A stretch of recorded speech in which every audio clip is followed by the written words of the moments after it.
എല്ലാവരും എൻ്റെ ലേഡീസ് പ്ലാനറ്റിലേക്ക് പോന്നോളൂ. ഇന്ന് നമുക്കൊരു ചില്ലി ഡ്രൈ ഫ്രൈ ഉണ്ടാക്കി നോക്കാം. ഭയങ്കര ടേസ്റ്റിയാണ്. നമുക്ക് ഫ്രൈഡ് റൈസിൻ്റെ കൂടെ, ചോറിൻ്റെ കൂടെ, ഏതിൻ്റെ കൂടെ ആയാലും സൈഡ് ഡിഷായിട്ട് ഇത് നല്ല ടേസ്റ്റി ആയിരിക്കും. ചപ്പാത്തിയുടെ കൂടി നമുക്കിത് കഴിക്കാൻ പറ്റും. അപ്പോൾ നമുക്ക് ഇതൊന്ന് ഉണ്ടാക്കി നോക്കാം. വീഡിയോയിലോട്ട് പോവാം. ആദ്യമായി വേണ്ടത് 6 മുട്ട.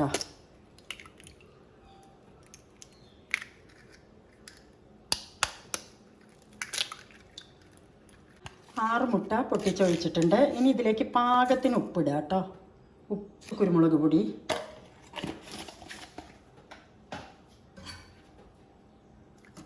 നല്ല പോലെ മിക്സ് ചെയ്യുക കേട്ടോ. നല്ല പോലെ മിക്സായിട്ടുണ്ട്. പാൻ ചൂടായിട്ടുണ്ട്. പാനിലേക്ക് കുറച്ച് എണ്ണ ഒഴിക്കുക കേട്ടോ. ഇനി നമുക്ക് മിക്സ് ചെയ്ത് വെച്ച മുട്ട പാനിലേക്ക് ഒഴിക്കാം.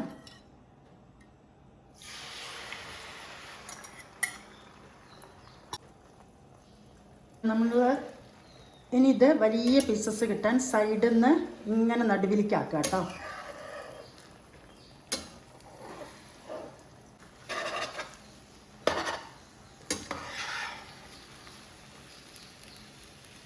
ഇത് വറുത്തെടുത്തു. ഇനി ഇത് വേറൊരു പാത്രത്തിലേക്ക് ഒഴിച്ച് വെക്കുക കേട്ടോ.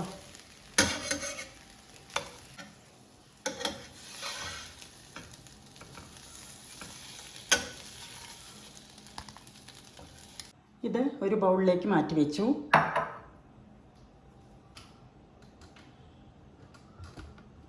ഇനി വീണ്ടും കുറച്ച് എണ്ണ ഒഴിക്കുക കേട്ടോ.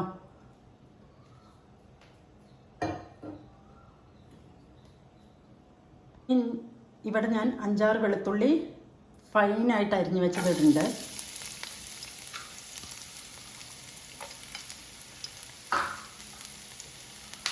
പിന്നെ ഒരു കഷ്ണം ഇഞ്ചി,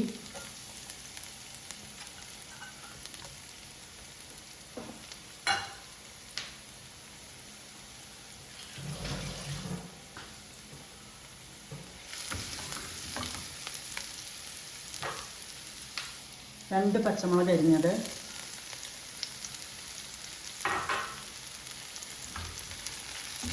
ഇതൊന്ന് നന്നായിട്ട് വഴറ്റാം.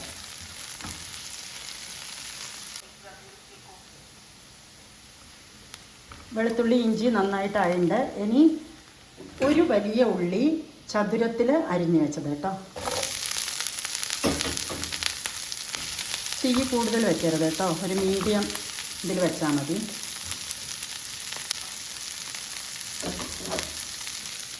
ഇനി ഒരു ക്യാപ്സിക്കം അരിഞ്ഞത്, ഒരു പകുതി ആയാൽ മതി. ഇതൊന്ന് കടിക്കുന്ന രൂപത്തിലാണ് എടുക്കണം കേട്ടോ, വല്ലാതെ വേവാൻ പാടില്ല. ഇനി ഇതിലേക്ക് പാകത്തിന് ഉപ്പ്,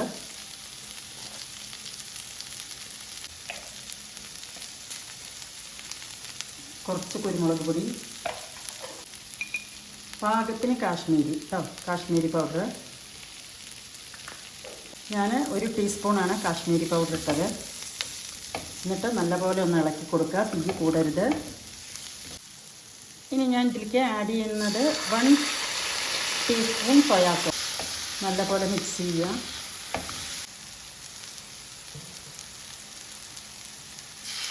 three table spoon tomato sauce.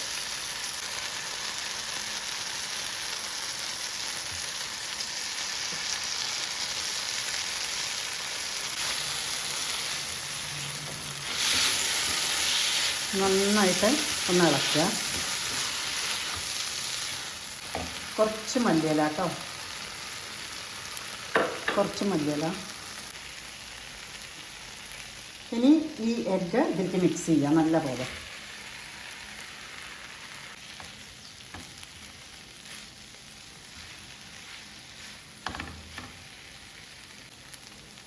പിന്നെ കുറച്ച് ഷേഷ്വാൻ സോസ് ആഡ് ചെയ്യുക.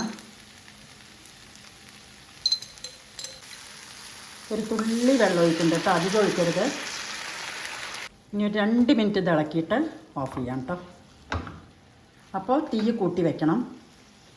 നമ്മുടെ ചില്ലി എഗ് ഡ്രൈ ഫ്രൈ ഇവിടെ റെഡി ആയിട്ടുണ്ട്. നമുക്കിത് കുറച്ച് കറി മാതിരിയും ഉണ്ടാക്കാൻ പറ്റും. അത് ഇനിയൊരു റെസിപ്പി ആയിട്ട് ഞാൻ ഇടാം. ഈ റെസിപ്പി നിങ്ങൾക്ക് ഇഷ്ടമായിട്ടുണ്ടെങ്കിൽ നിങ്ങൾ എൻ്റെ ചാനലൊന്ന് സബ്സ്ക്രൈബ് ചെയ്യുക, ലൈക്ക് ചെയ്യുക, കമൻറ്റ് ചെയ്യുക. പിന്നെ ഒന്ന് ഉണ്ടാക്കി നോക്കുക. Thanks for watching.